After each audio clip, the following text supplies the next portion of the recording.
Kami nga ay nagpunta din sa silangan ng bahay ng inay at gawa nga ng kami natutuwa at pagka-presko-presko at saka pagkakalinis-linis kaya kami tumambay din ng ilang oras. Bago rin po sana naman ng inay ay tuong nagmayabang naman. Ay pagkakabilis ng pagkakaakyat din sa may puno ay hindi naman makababa. Bago aray iingaw-ingaw parang nahingi ng tulong.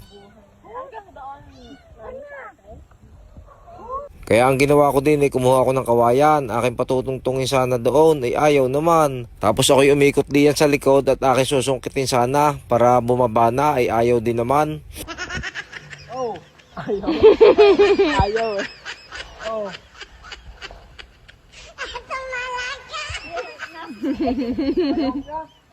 At dini nga ay nainip na siguro ang kanyang kalaro kaya gusto na siya sunduin.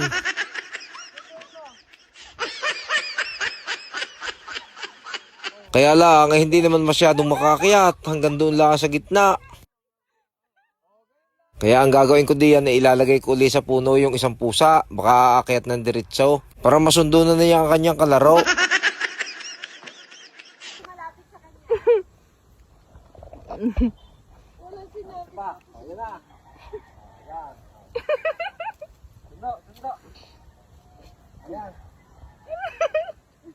Turuan mo paano bumaba, oh.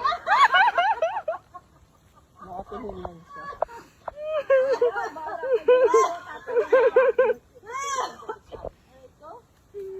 Sabi niya mataas pala ito.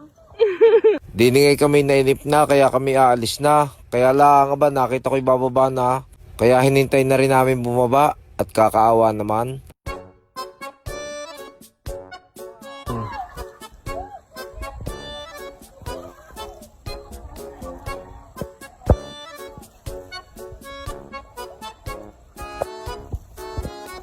Halika. Halika, tulungan na kita. Halika. Ano? Bitaw. Oh, yan, oh. Kulit mo eh. Ang kulit mo eh. Tara na.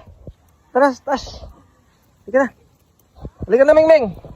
At iyon, sa tagal na nga ng pinaghintay ay nakababa din pagkakulit-kulit ng pusang aray. Lagi nang habol sa amin pagkakulit-kulit naman. At aray, kami uuwi na muna sa bahay. Ay siya, paano? Hanggang sa muli at maraming salamat po lagi. God bless po. Tara. Halika na, Mingming. Ka nang aakyat dun, ha? Hindi ko makababa.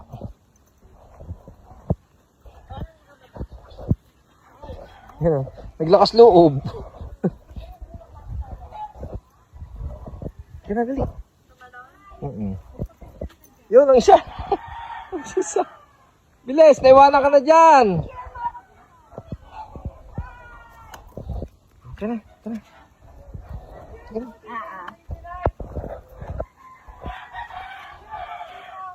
Yan, ang ganda ng bulaklak.